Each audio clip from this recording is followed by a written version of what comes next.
Hi, everybody. It's nice to see you. Congressman John James joins me this afternoon. It's good to see you. Thanks for having me. Look forward to the conversation. Now, full disclosure, Congressman Jack Bergman gave up home field advantage. He is stuck in an airport in Atlanta, so he was unable to make it. So it's going to be nice to spend some time. Have you all to myself. Yeah, that's right. That's right. The theme of this conference, I think, is incredibly worthy. Yeah. When you consider how divided our politics can be at times, the quest for common ground is really important. And the parallel themes I find to be just as fascinating. Now, I did write myself a special note because when I was going to say WTF, I had to make sure that we didn't go with the common vernacular. But what's the fix? Yeah, no, not today. Not today, Congressman. And you have, I think, an interesting viewpoint on this, obviously, because you're running for governor as well. I do want to get your thoughts on some breaking news this afternoon. Michigan State University President Kevin Guskowitz is stepping aside. What did you make of that, especially when you consider there are some calls to re-examine how board members are selected here in the state of Michigan? Well, if we needed an additional wake-up call, that was one of them. When you have somebody who is turning down the salary, turning down the prestige, turning down the opportunity to go to a southern school because of the environment, because of the tone of what we currently have in the state of Michigan and at that particular university, I think that's a wake-up call. I think it's an indication, and I would actually take it as motivation to recommit ourselves to doing the right thing. I think that leadership is important, which is the reason why I started off my campaign with our ethics and transparency agenda. You cannot have accountability until you have transparency. And ethics should be the cornerstone of each and every single thing that we do in the state of Michigan. It's how I run my life. It's how I've done things since the time I was a cadet with our honor code: will not lie, cheat, steal, or tolerate those who do. And sadly, it seemed like this individual felt like he couldn't do both at the same time. And that's sad.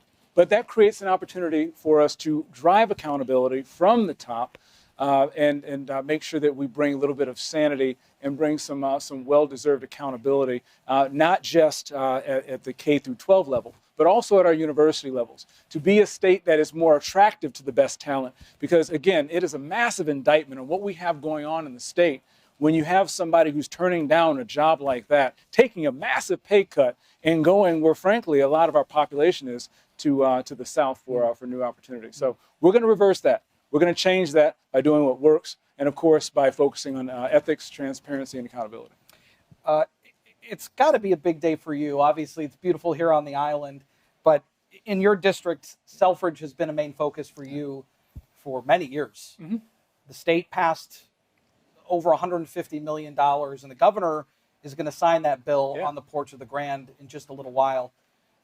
This really means something completely different for Selfridge at this point. That's right. It means, it feels like the state of Michigan is headed in a different direction when it comes to being a hub for national defense. Is that something that you see? It's absolutely correct. And we have to remember days like this, that we can win when we work together.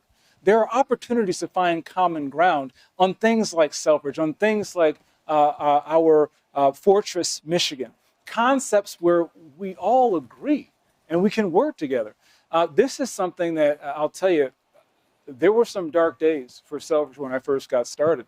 There were people who were just saying, you know, Selfridge is going to close. There were folks saying that we're going to lose both flying missions. There were folks saying that we should just be happy with a tanker mission. But we weren't satisfied with mediocre. We weren't satisfied with the status quo. We said we've already lost 3 flying missions in the past few decades. We don't want to lose additional. So we went to the drawing board.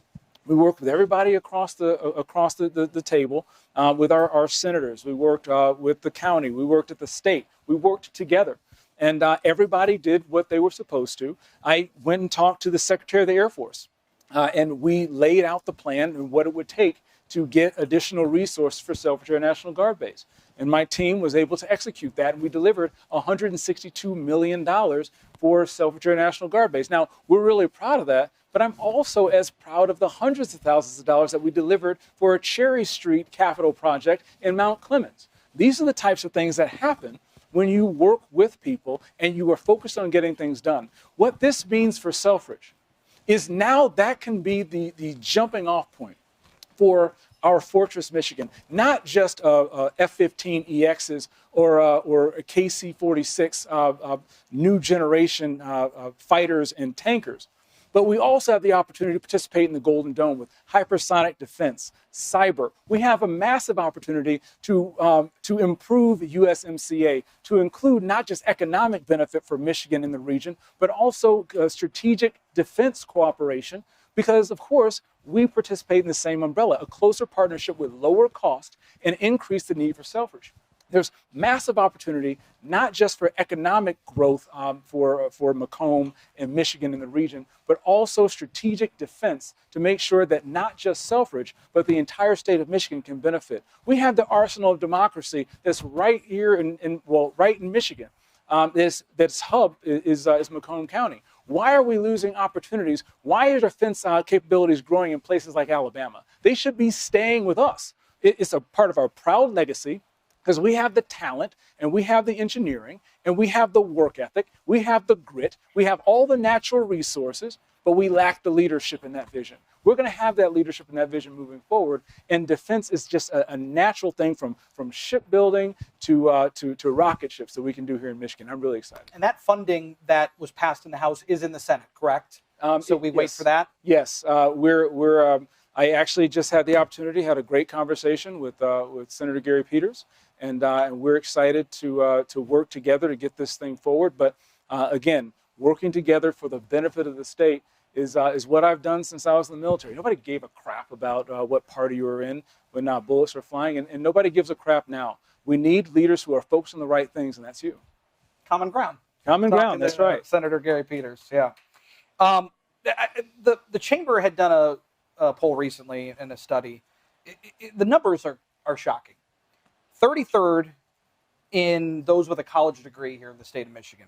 40th in per capita income across the United States. 45th in unemployment rate. 45th in attracting high tech jobs here in the state of Michigan. Why is that? We are the 10th most populated state in the country.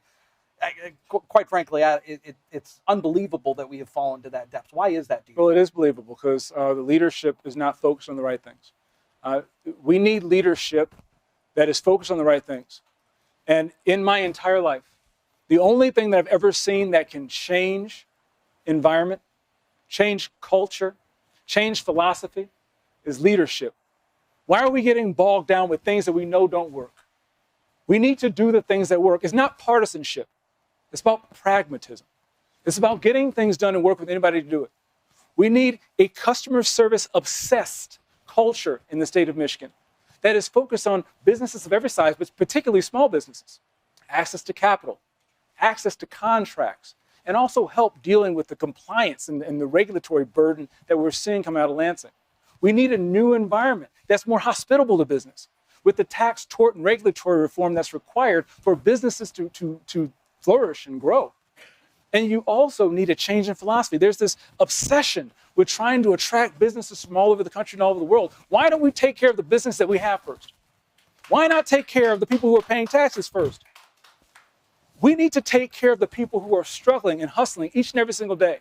And so rather than doing anything else, we're going to start by focusing on retention first, then reclamation, and then recruiting. Because I'll guarantee you, you all run businesses, you get it.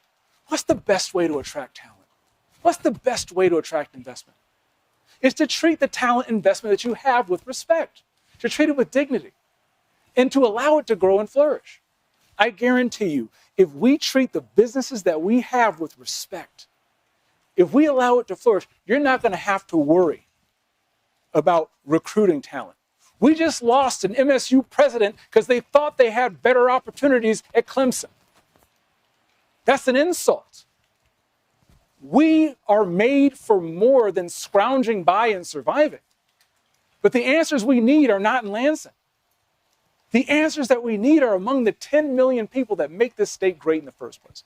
So all I'm going to do is make sure that you have the resources, build the bridges, tear down the barriers to your success, get out of your way, and let you flourish. Kevin Costner in A Field of Dreams said, if you build it, he will come. I'm going to take liberties. If you build it, they will come. How do we attract more people into the state of Michigan? How is it a chicken or the egg? Does education have to come first? Do jobs have to come first? Or can we chew gum and walk at the same time? The answer is yes. Perfect. Yes, all the above. We have to walk and chew gum at the same time. Everyday people around the state of Michigan have to be parents. They have to work multiple jobs. They have to be the softball coach and the soccer coach. We deserve a government that can do the same thing, right? And so, but we do need a focus, and the focus should be affordability. The second thing we need to focus on is affordability. Can you take a guess what third is? I'd love to hear what you have to say. Affordability. And you know how we can do that? Is that we can get some stupid stuff out of the way that are driving costs up. Among them are harmful energy mandates that increase the cost of everything from gas or groceries. All the thing we can do is increases housing costs. Also things we can do increases healthcare costs. By rolling back some of these harmful mandates, addressing some of the legal environment that's driving up these costs and liability, the ambiguity associated with some of the housing contracts are driving up costs because people are afraid of trial lawyers and their insurance companies. These are things that are adding at minimum $3,000 per man, woman, boy, and girl in the state of Michigan. By doing things that increase affordability, we lower the cost of living and increase the standard of living. And so by focusing on those things and making sure that we're doing those things day one that improve the lives of Michiganders, because of course we need to have a long-term plan. We can't continue to abide the whiplash from one administration to the next, but we need to make sure that we're doing things on day one to improve people's lives, but we're also looking forward in the future to make sure that we're putting in positive, sustainable, economically beneficial policies for everyone that will stand the test of time. I want to get to education as well. One of the numbers that came out of the Chamber study was 44% in student reading efficiency here in the state of Michigan. I mean, that's essentially bottom of the barrel. Math scores are sagging. How do we turn those around for our kids to make sure that they are equipped to head to Michigan State, or that they are equipped to head into the world when they get their degree or when they're ready to get out there? So who has a business or works at a business in here? Raise your hand, please. All right, so quite a few of you. Who's ever heard of what gets measured gets done? Okay, you've heard. It's really easy. But we don't have to imagine what works. We just have to remember. We just have to do what works. In states that have the highest literacy, you can't go to fourth grade until you can read at third grade level. In states that have the highest literacy, we're able to track the performance in classrooms so we can get the teachers that need additional training and resources, and we can bonus out the teachers who are doing a great job and leverage the lessons that they've learned across the state so everybody can benefit. We increase innovation, we increase competition, and we also increase accountability and transparency. We have to focus on the fundamentals. And the fundamentals are literacy, numeracy, and truancy. And we do that, we will be able to give our children the school systems that they deserve. Literacy has to be based on phonics. And we also have to be good stewards of the resources that we have.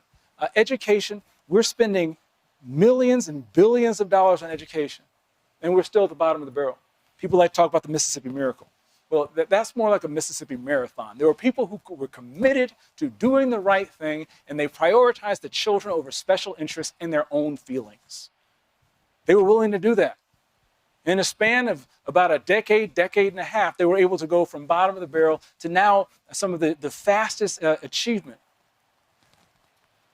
My family is from Mississippi. My parents moved here not just for a better job, but so their kids could have a better life, better education. And now within one generation, my children may have to leave to find it. That's insane. That's not what it should be like in Michigan. But in Mississippi, they're educating their children to a higher level at $6,000 to $7,000 per pupil less than we're doing it here. Don't tell me my babies can't learn. Don't tell me my babies can't get this. My babies are just as good or better than anybody else's in the world, but we owe it to them to make sure we're giving them the resources and let them know that we will not quit on them, that failure is not final, that they are here to learn and we believe in them. And so we owe it to them to make sure that we're doing every single thing in our power to get them the resources that are necessary, and bleeding off 50% of the money that we're spending in taxes in the school system, bleeding that off into overhead because we have more school districts in Southeast Michigan than the entire state of Florida is not the way to do it. Bleeding off that resource because we don't know the teachers that need additional time and training to be able to educate our children, bleeding off those resources because we're not allowing parents to opt in to a program that we passed last year through working family tax cuts that allow parents to send their kids where they'd be safest and most successful. These are the things that we need to have the courage to do right. The answers we need, again, are not in Lansing. The answers that we need are in households all over the state of Michigan. But the best leaders are the ones who trust the people. I don't trust a government that doesn't trust me, and you shouldn't either. We're going to put the power back where it belongs, where it was intended in the first place, back in the families that know best what their children need. We probably need 5 hours to get to everything, quite frankly. But I do want to talk a little bit about the common ground aspect of what we're here to talk about. Yeah. What would that look like under a John James administration? What does that look like now for you as a leader of your community, as a member of Congress? How do you go about that to make sure that you're getting everybody's input, viewpoint, thoughts? Well, I think I kind of have the cheat code because being in the military, you don't care what party somebody's from. You don't care about their race, color, creed, sexual orientation. You have a mission to accomplish. Mission first, people always. In business, growing an automotive logistics company in Detroit, you don't care where people come from. You're there to take care of your customer. You're there to take care of your employees. And in business, in Congress, I've delivered for every corner of my district, whether it's Shelby Township or whether it's East Point. We can point to things that we've delivered for everybody. And so representing a place like Southern Macomb, people are not shy about their opinions. And so I think that it's helped make me better. And it has helped remind me what we're here to do and why we're here to do it. I'm going to continue to work with anyone and everyone of any persuasion who is committed to making Michigan a better place. Michigan was made for more. We were made for more. And we're not going to do it with half a party or half a state. We're going to have to do it together. And this is about leadership. Who is the leader who you trust to deliver on the promises they're making? Who's done it in the past? Who has the experience bringing people together to accomplish tough missions? Who has the experience running a business before they try to run a state? Who has the experience bringing back resources from Washington that we so desperately need to fix everything from our infrastructure to our schools to our healthcare? There's only one. And I submit that I will continue to serve each and every single one of you as long as I have breath in my lungs. And I know you're capable of that. You've got little kids at home. So I know for sure that's in the DNA. How do you see this state evolving in the next 10 years? Well, I'll tell you what. You know that scene in Taken where Liam Neeson is talking to his daughter? You imagine how terrifying it must have been, but he remained calm. And he said initially, the most important thing you can ever say when something is going wrong, you have to tell the truth. You have to tell the truth. He told his daughter in that moment, they are going to take you. And then he gave her some very clear instructions, and she followed those instructions, bless you. And then when she did that, it helped put him in a position where he could help himself. We need that same thing right now in Michigan. We need to tell the truth. Right now, we are losing population at a rate that we are going to lose a congressional seat in the next census. We need to put a plan that we need 430,000 new people to be able to retain the power in Congress to get the resources that we have here in order to get the population growth that we need. We need a lot of things to go right, from economic mobility, public safety, educational excellence, a government you can trust, and public safety and healthy families, excuse me. You need to be able to do all those things right to get to that point. But again, having that vision for what we need to restore Michigan, to restore hope, to restore trust, to restore wellness, to restore beauty. These are all the things that we're going to need long term. But the short term, guys, let's opt into the federal tax credit so parents can choose where to send their kids. Let's repeal harmful mandates that are increasing the prices of everyday items and building a house. Let's do the things right now that will improve people's lives today and then build toward that vision that we can all get to together. We all want the same things. We all want a safe, healthy, and prosperous life for our children. What are we fighting about? We're on the same team. One team, one fight. We are United States of America. Our framers knew that we had to continue to work toward a more perfect union. And part of the reason why we're stagnating is because we're not moving forward. We're being whiplashed left and right by the ideological poles and forgetting the fact that our North Star should be ahead of us. Yeah. And so having leadership that will submit to the Lord and serve his people are the only way we're going to get out of this. Yes, they are going to take our MSU president. But I guarantee you, when we work together, when we tear down these barriers, when we build these bridges, when we give the power back to the people who deserve it in the first place, I'm telling you, we're going to have our pick of the best talent in the world, just like we have in the past. And it's not so hard to think because we've done it before. I believe in you. I believe in you. We can do this. Well, then you are going to be very busy. Congressman John James, ladies and gentlemen. Thank you. Thank you. Real quick.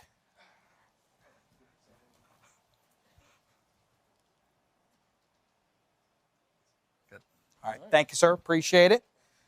My pleasure to welcome our second speaker today, Congressman Shri Thanedar. Hi. Good to see you. Yeah. So, it's good to talk to you. All right. Well, I'm here. Well, we're going to get into a lot. Yes. Like Congressman James, I wanted to get your thoughts on the Kevin Guskowitz news at Michigan State University. There's been some ideas on how college board members should be selected. Right now, they go to the party's convention where they're selected before they go to the ballot. Is it something that you believe voters should vote on, or do you think that the governor should have that power to appoint? Look, you know, what just transpired in the Democratic convention. Has anybody there at the Democratic convention watched it? Yeah. Look, this is right now the Attorney General, Secretary of State, and the board members get chosen by the party convention. And some of that needs to change because what we saw is a small group of people can manipulate that assembly to a particular results which may not be the results the mass population want happen.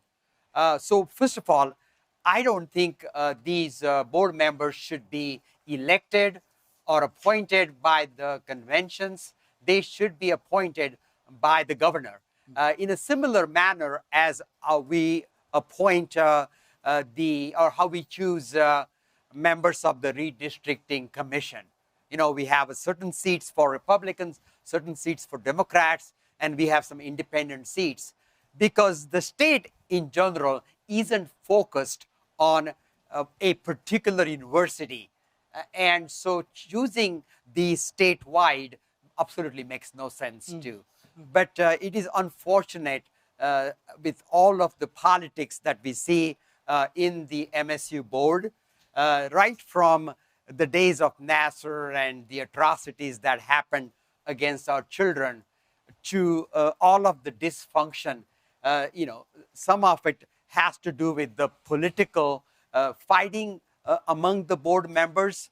And what we need to do is have a board that is focused in the best interest of our education, of our children, and take that politics out of the boards of universities all across Michigan. I am curious to get your perspective. We touched on it a little bit earlier, but this idea of population growth. The Governor Whitmer has talked about that as being a main focus for her in her administration. But we're not quite seeing the numbers that anybody really would like. We'd like to keep everybody here in the state of Michigan that graduates from Michigan State University, and they've got a wonderful job and an opportunity to buy a house and live out that American dream. Is it possible to continue on the path that we are and expect those results to change, to have that population growth, bring people from other states, or keep people here? Well, look, the way we are going, we lost one congressional seat, and we are likely to lose another congressional seat in the next census. If we continue on this path, we have continuously lost people. And Detroit, city of Detroit, which is really designed to have 2 million people. In the best days of Detroit, we had, what, 1.8 million people in the city of Detroit. Today, we are a third of that, just 600,000 people in Detroit. We lost, just in last 10 years, we lost 1 out of every 7 people. And you got to just think about, why are people leaving? Why are people leaving our city? Why are people leaving our state? And you got to just think about, you as a family, what is it is that you want? You want good education for your children. You want economic opportunities, and you want good, reasonable cost housing, and you want public safety. And when every time a person, 1 out of 7 people leave Detroit, they're making a statement that my children aren't going to get good education here, or I don't feel safe. I talk to constituents of mine who say that they don't feel safe living in certain parts of the city. So we need to create those economic opportunities, whether it is promoting entrepreneurship, whether it is stopping this all kinds of testing that goes on in schools and have just one kind of standardized test. It's about how we pay our teachers. Our teachers are paid notoriously below market. And when you're doing paying teachers below market, you're not going to get the best teachers for your schools. We have issues with safety in our public schools. We have issues with resources, and we need to fix that. We need to give families a school that they can feel good about sending their children to.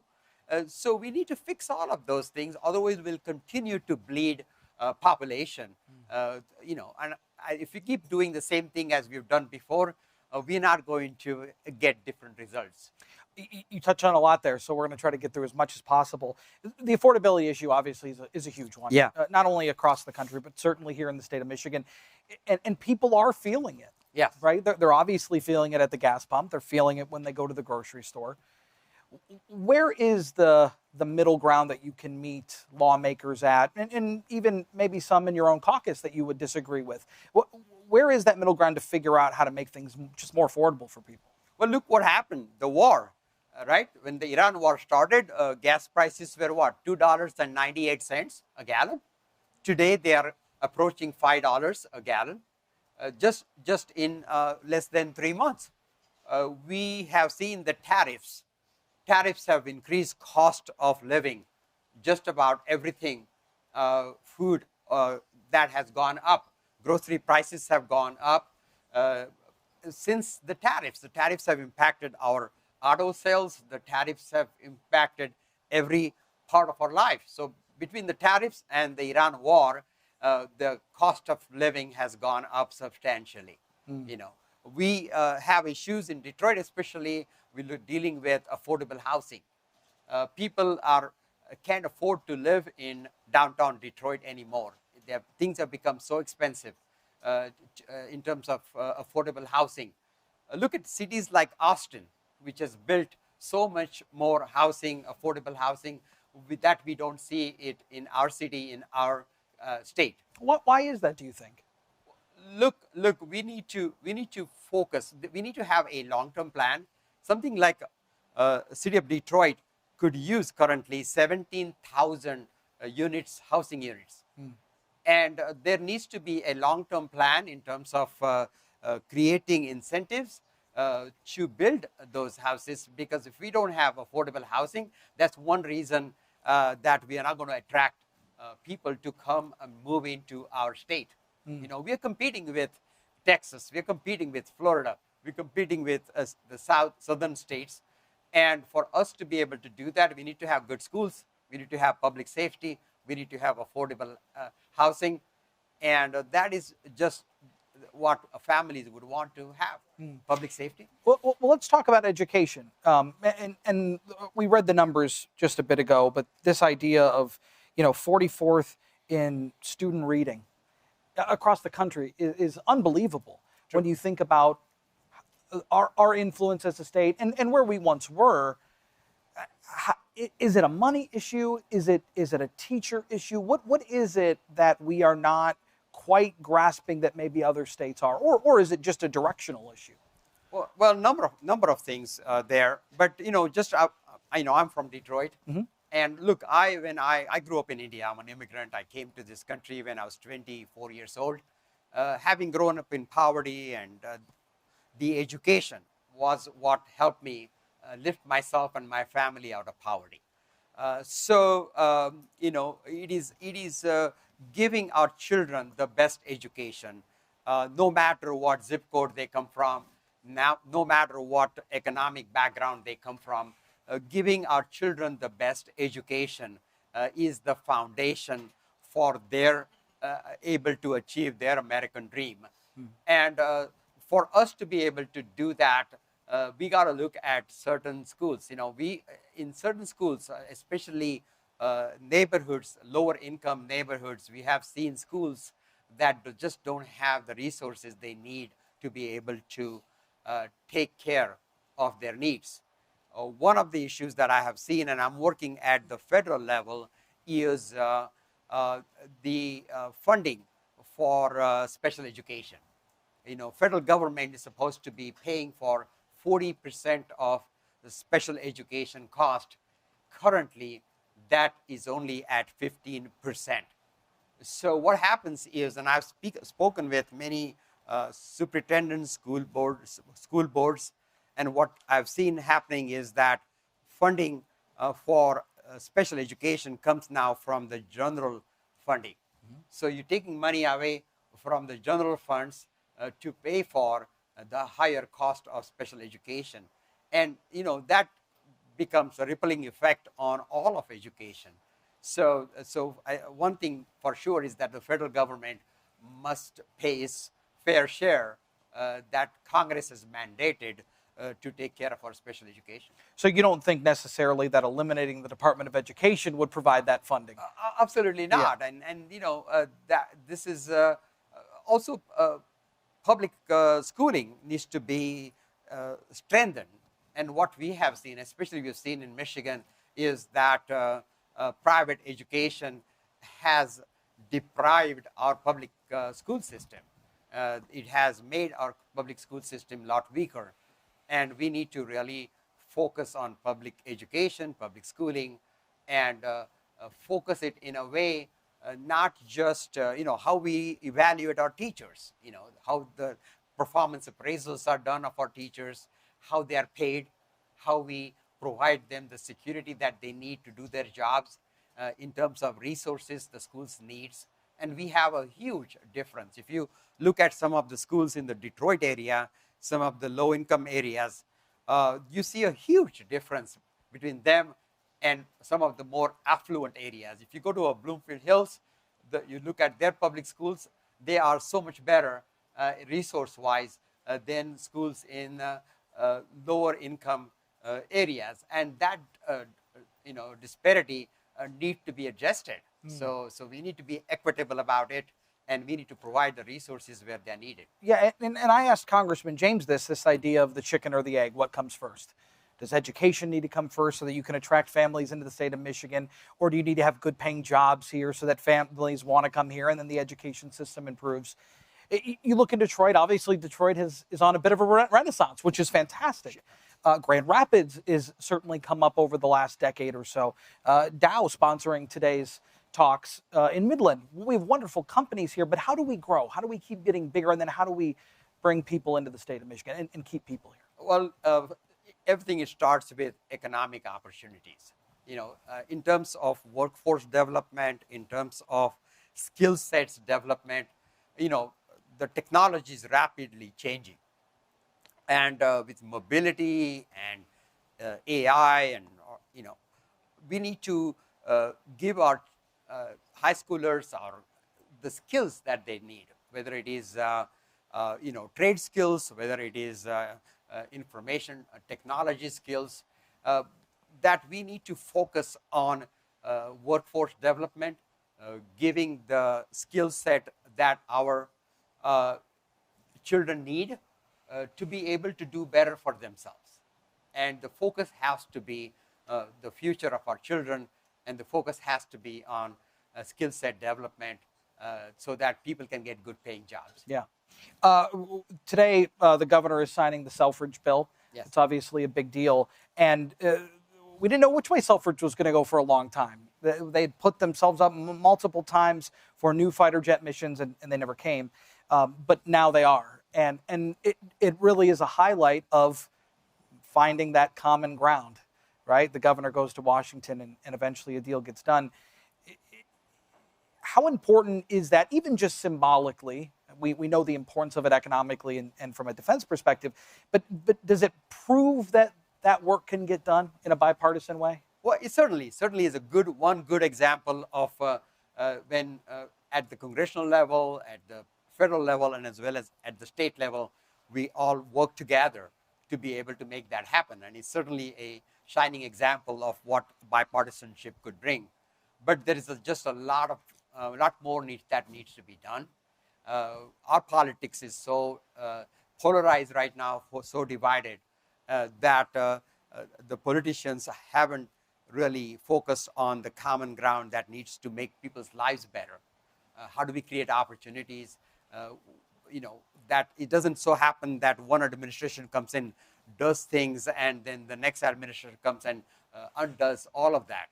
So we need to have, the two parties need to have a common agenda, common ground, which is focused on making people's lives better. Ultimately, look, I'm a serial entrepreneur. I ran businesses last 25 years.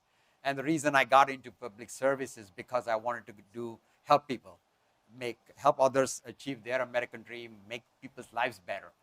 And we need to have a common platform that both parties must agree and work together to make that happen, make a difference in people's lives.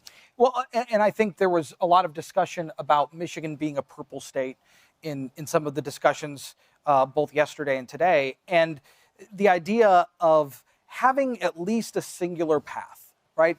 This is the way we must travel.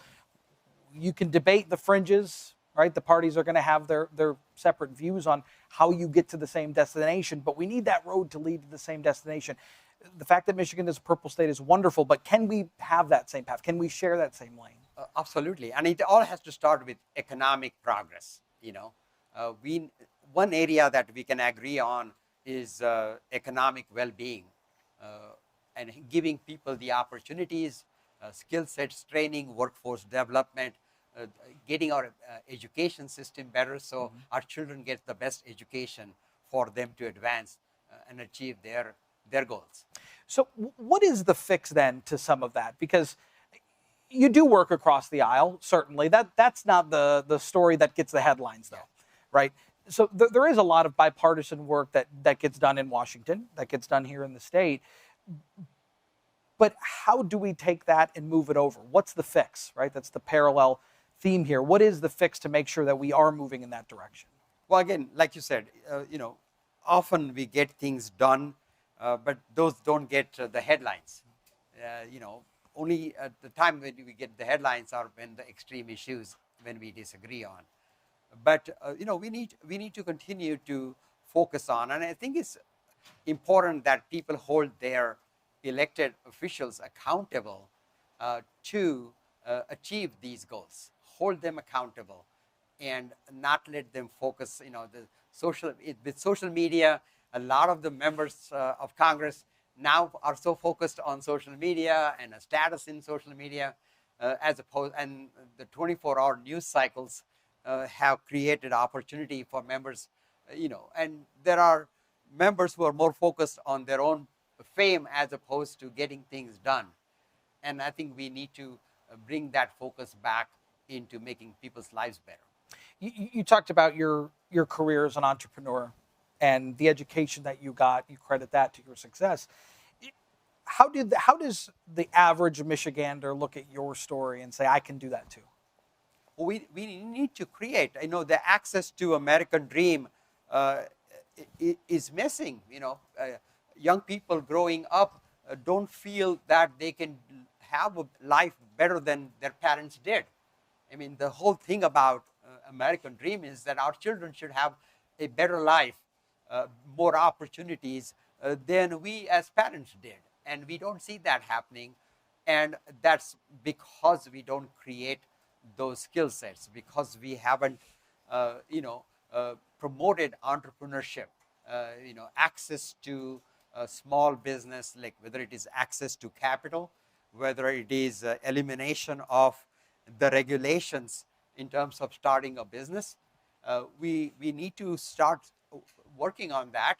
We need to keep the age of innovation and discovery right here in the United States, because our technology entrepreneurs could take their computers and go elsewhere. They can go to Europe, go elsewhere. Our broken immigration system is a huge problem.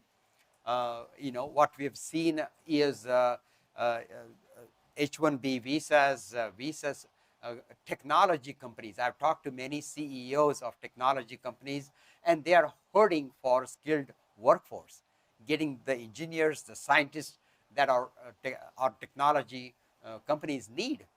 And United States is going to continue to lose focus and our status in terms of growing our age in innovation, in discovery, if we can't attract the right talent, either we homegrown talent or immigrants coming to this country, skills who have skills in that. In cybersecurity, we are falling behind.